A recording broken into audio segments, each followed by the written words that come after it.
గుజరాత్లో ఉన్న స్తంభేశ్వర్ మహాదేవ్ ఆలయం స్వయంగా కార్తికేయ స్వామి నిర్మించారు అని మీకు తెలుసా? ఒకసారి తారకాసురుడు అనే రాక్షసుడు శివుడు కోసం కఠోరమైన తపస్సు చేస్తాడు. శివుడు ప్రత్యక్షమై వరాన్ని కోరుకోమంటాడు.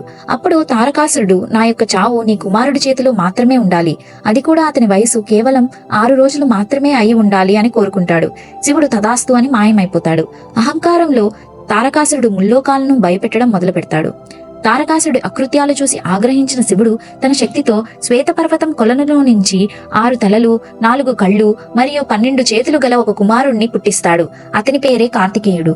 కార్తికేయుడు 6 రోజుల వయసులోనే తారకాసురుణ్ణి వధిస్తాడు. కానీ తారకాసురుడు శివుడు యొక్క భక్తుడు అని తెలిసి కార్తికేయుడు చాలా బాధపడతాడు.